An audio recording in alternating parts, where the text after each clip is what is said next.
इन मस्तों की मस्ती में,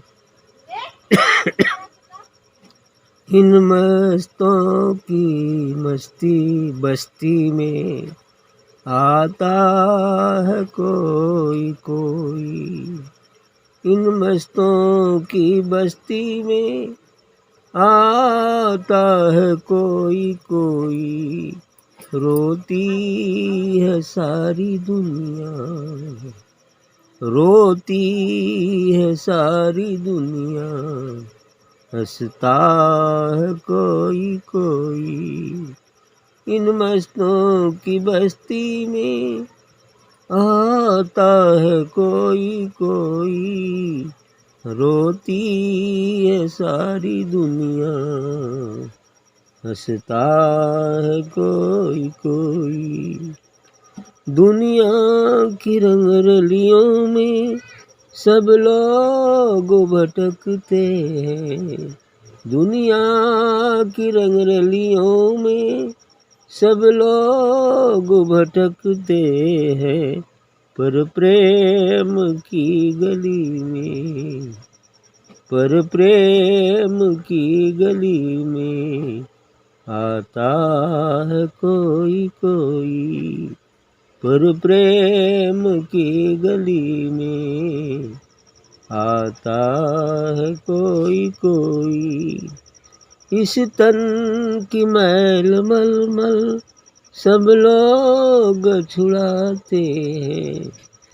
इस तन की मैल मलमल सब लोग छुड़ाते हैं, पर मन की मैल को तो, पर मन की मैल को तो छुड़ाता है कोई कोई।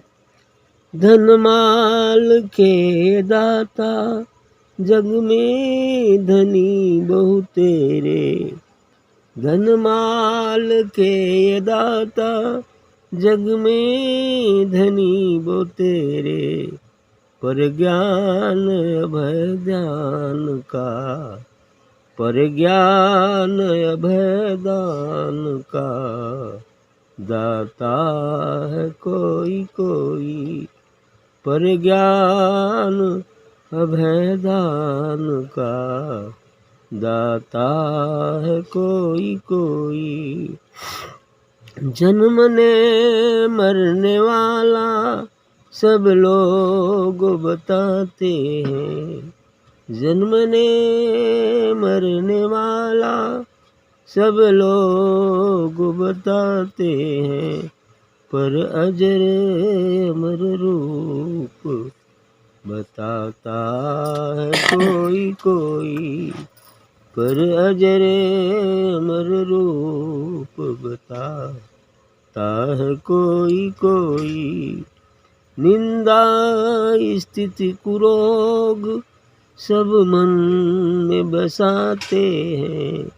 निंदा स्तुति कुरोग सब मन में बसाते हैं, पर गुरु की बचन को बसाता है कोई कोई। पर गुरु के बचन को बसाता है कोई कोई। इन मस्तों की मस्ती में आता है कोई कोई। ठीक कहा है भगवान ने। इन मस्तों की मस्ती में आता है कोई कोई। मस्त वही होता है जो अपने निज स्वरूप का बोध कर ले, अपनी निज स्वरूप आत्मा व परमात्मा का अनुभव प्राप्त कर लेता है। सच में वही मस्त है, इसलिए कि वह अपनी धुन में ही मस्त रहता है, वो उसी धुन में पक जाता है। कभी कभी संसार के कर्म भी भूल जाते हैं, छूट जाते हैं, इतना मस्त हो जाता है। तो ये मस्तों की मस्ती में आता है कोई कोई। तो इसमें सब लोगों का संस्कार ही नहीं होता कि उन मस्तों की मस्ती में पहुंचे, क्योंकि कहा गया है कि पूरे विश्व का आबादी का केवल 1 दशांश इधर चलता है। और चलने वाले में इक्का दुक्का अरबों खरबों में पहुँचता है, करोड़ों में पहुँचता है। तो इस तरह की बातें हैं, तो चलने वालों की संख्या क्या हो सकती है? चलने वालों में भी सभी नहीं चलते, कोई अर्थार्थी है, कोई आर्थ है। ये दो को तो संख्या ज़्यादा होती है, चाहे कोई धर्म संप्रदाय मिशन है। रोग दूर करना, बीमारी दूर करना या धन के लिए जाना, ये तो बहुत लोग सोच कर जाते हैं। लेकिन सच्चा जिज्ञासु जो केवल और केवल आत्मा और परमात्मा के अनुभव के लिए जाता है, बड़े कम लोग हैं। और वही जिज्ञासु, सच्चा जिज्ञासु ही इसको उपलब्ध हो पाता है। तो इसलिए कहते हैं कि इन मस्तों की बस्ती में आता है कोई, इस बस्ती में कोई कोई आता है। रोती है सारी दुनिया, हंसता है कोई। ये दुनिया तो हमेशा रोती ही रहती है, क्योंकि अज्ञान में क्या है, रात्रि में क्या है, रोना ही तो रोना है। वो रोती ही रहती है, लेकिन हंसता तो वही है जो अपने देश चला गया। इस परतंत्रता में तो रोना ही पड़ेगा ना।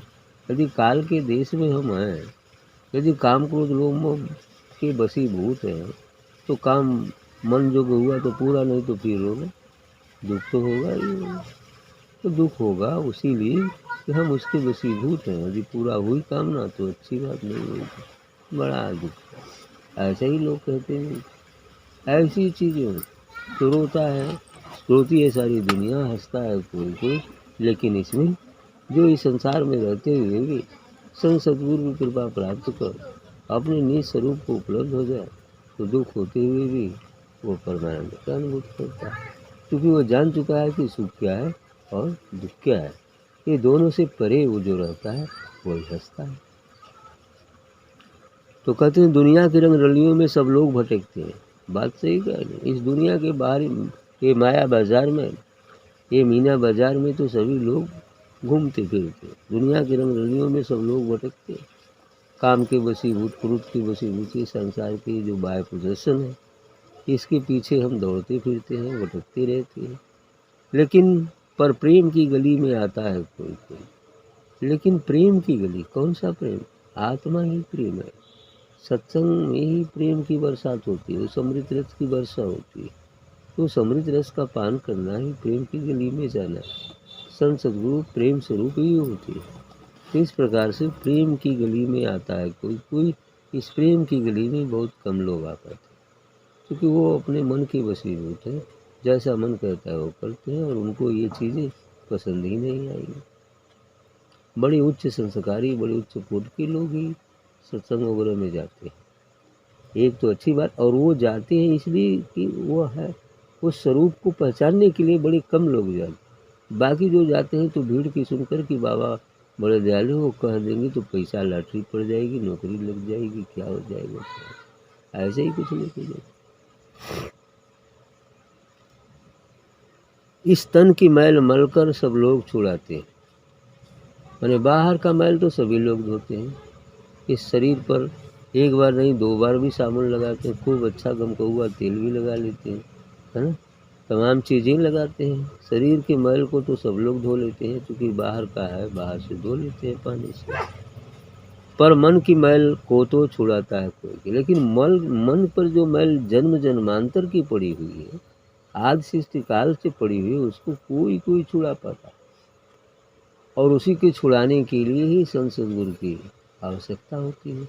क्योंकि गुरु धोबी सिक्का पड़ा, साबुन सिरजनहार, सूरज सिला पर धोइए, प्रकट ज्योति अपार। क्योंकि यह मन इतना गंदा हो गया है, इतना गंदा हो गया है कि जल्दी छूटने का नाम ही नहीं लेता। और यदि सच्ची साबुन संत गुरुओं के पास मिलती है, उनके बताए मार्ग से चलेंगे, वह दिव्य प्रकाश रूपी साबुन को अपने हृदय पटल पर मालिश करेंगे, सूरत रूपी पत्थर पर उसको बार बार पटकेंगे, फेंचेंगे, तो एक न एक दिन ये साफ हो जाएगा, और इसी में से वह दिव्य ज्योति प्रस्फुटित हो जाएगी। वह हमारा दिव्य स्वरूप दृष्टिगोचर हो जाएगा। धन माल के दाता जग में धनी बहु तेरे, पर ज्ञान अभय दान का दाता है कोई कोई। बिल्कुल सही। धन माल के दाता जग में धनी बहु तेरे, माने बाहर की वस्तु, जैसे धनी वर्ग क्या है, दाता बन जाते हैं, या वस्तुओं को देने के लिए बहुत सारे दाता हैं। मैंने बताया ना कि दाता भी 3 तरह के होते हैं। तो 3 तरह का ये कि जैसे कोई वस्तु, एक व्यक्ति कोई भूखा आ गया तो आप भोजन खिला देते हैं या कुछ उसे दे देते हैं, तो एक हाथ से दूसरे हाथ को दिया जाता है और इसमें माध्यम वस्तु होती है। तो ये प्रथम कैटेगरी का दाता है। वस्तु तो भूख कितने समय तक टिक सकती है, 12 घंटे नहीं 24 घंटे, इसके बाद तो भूख न लग जाएगी। तो ये प्रथम कैटेगरी का दाता है, जिसमें कम समय के लिए वो उसके कष्ट को दूर से जाए, यदि दयालु है तो। नहीं तो बहुत लोग तो आते हैं, भूखा भी आ गया तो कहते हैं भागो भागो जाओ दूसरा दवा दो, ऐसा भी लोग मिलते हैं, ऐसा भी लोग देते हैं, तो उनको क्या कहा जाए। तो इस तरह से प्रथम दाता ये होते हैं। दूसरा दाता होते हैं, जैसे कोई मन से दुखी हो गया, किसी बात की चिंता सता गई है और वो काफ़ी उस बात को लेकर दुखी रहता है, लेकिन यदि उसको हम अपनी वाणी से, अपने शब्दों से समझा बुझा करके उसके मन को शांत कर देते हैं, तो ये जो है, यह समय कुछ समय के लिए उसको शांति प्राप्त होती है। ये शांति पुनः जब तक दूसरा मनोवेग नहीं आ जाता है, तब तक वो शांत रहता है, कुछ समय तक टिकाऊ रहता है कि वो शांति में जीवन यापन करता है। किसी बात को दुखी हो गया, उसको समझा दिए, उस तथ्य को समझ में आ गया, तो कहता ठीक है, अच्छा, वैसा नहीं। साल भर 2 महीना, 6 महीना, 4 महीना कुछ ऐसा ही चलता रहता है। फिर कोई विकार आ सकते हैं। ये कुछ समय के लिए शांति जो पहले वाले दान से श्रेष्ठ कहा गया। इसमें माध्यम शब्द होता है, जो शब्द के द्वारा दिया जाता है और कान के माध्यम से उसे सुनकर बुद्धि से उसे हम आत्मसात करते हैं, उसको समझेंगे। इस अज्ञानता को दूर करते हैं। जैसे ये साधारण में स्कूल कॉलेजों में जो विद्या का दान दिया जाता है, इसमें भी वो दान है ना? वही दान है कि शब्द के माध्यम से टीचर, अध्यापक हमें बताते हैं, तो हमारा जो अज्ञान है, अविद्या है, वो धीरे धीरे कुछ दूर हो जाती है। तो वो दूर हो जाती है तो कुछ काल के लिए दूर हो जाती है, ठीक है, वो भी काम करता है। अच्छा है, ये दान भी उससे पहले दान से ये श्रेष्ठ दान है। और तीसरा दान जो होता है, इसमें जो है, मैंने देने वाले को तो कुछ पता होता है, लेकिन इसमें लेने वाले को शुरू में कोई पता नहीं होता है। और इसमें एक हृदय से दूसरे हृदय को दिया जाता है, और इसमें दान जो है दिव्य प्रकाश होता है, यह हाथ से देने वाला नहीं है। इसमें एक आत्मा से दूसरे आत्मा तक पहुंचाया जाता है, और पहुंचाते पहुंचाते कभी यही होता है कि फिर वो दाता, देने वाला और लेने वाला दोनों कभी एक हो जाएंगे, तब समझ में आएगा कि नहीं हमें कुछ मिला है। वो स्थिति में ऐसा दान होता है जो अति श्रेष्ठ होता है, और यह दान हमें इस भवसागर से पार करा देता है, और हमेशा हमेशा के लिए जो हम जन्म और मृत्यु का कष्ट झेल रहे हैं, उससे छुटकारा मिल जाता है। ये सर्वश्रेष्ठ दान। इसी दान के बारे में कह रहे हैं कि धनमाल के दाता जग में धनी बहुत धनी है, वो देते लेते रहते हैं, कोई काम करते हैं, लेकिन पर ज्ञान अभय दान का दाता है कोई कोई। लेकिन इस ज्ञान का दाता और उस अभय का दान देने वाला, अभय तब प्राप्त होता है जब हम अपने निज स्वरूप को जान लेते हैं। जब आत्मा को पहचान लिए तो किसी प्रकार का कोई भय नहीं रह जाता है, क्योंकि भय, मृत्यु का भय भी समाप्त हो जाता है, क्योंकि अब महामृत्यु के बाद ही तो ये ज्ञान हो पाता है। तो इसलिए यह दाता सर्वश्रेष्ठ दाता है, और इसमें प्राण को दान दिया जाता है। प्राण निकाल कर दूसरे में डाला है, यही तो चीज़ है, प्राण तत्व ही है। तो धनमाल के दाता जग में धनी बहुतेरे, पर ज्ञान अभय दान का दाता है कोई कोई। लेकिन ऐसा दाता बड़े कम मिलते हैं। पूर्ण सद्गुरु ही इस प्रकार का दान कर सकते हैं। जन्मने मरने वाला सब लोग बताते हैं, पर अजर रूप अमर रूप बताता है कोई कोई।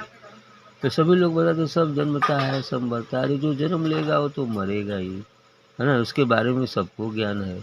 लेकिन उस अजर अमर जो अविनाशी तत्व है, उसको बताने वाला कोई कोई मिलता है। जो पूर्ण सद्गुरु है, जो उसको जान चुके हैं, वही तो इसको बता सकते हैं। बाकी संसार में सब कोई बता तो नहीं सकता। जन्मने मरने की बात तो आम इंसान भी करता है, भाई जो जन्म ले वो मर गए, है ना, सुना के करता है। ये तो सभी लोग बता देते हैं। लेकिन जो अजर अमर अविनाशी है, उसके बारे में बहुत कम लोग बता पाते हैं। आगे कहते हैं, निंदा स्तुति कुरूप सब मन में बसाते हैं, पर गुरु के वचन को बसाता है कोई। किसी की निंदा करना या किसी की पूजा और स्तुति करना, ये तो लोग पाल लेते हैं बहुत सारे लोग। निंदा तो आसान है, दूसरे की निंदा करने में बड़ा मज़ा आता है कुछ लोगों को। स्तुति भी मंदिर मस्जिद में जाकर स्तुति भी कर लेना, ये तो सब लोग कर लेते हैं, है ना? लेकिन गुरु के वचन को अपने अंदर में आत्मसात बहुत कम लोग करते हैं। और जो गुरु के वचन को अपने में आत्मसात कर लेते हैं, उस पर अपना आचरण करते हैं, उस पर चलते हैं, वही आगे चलकर गुरु की तद्रुपता प्राप्त कर लेते हैं। ठीक।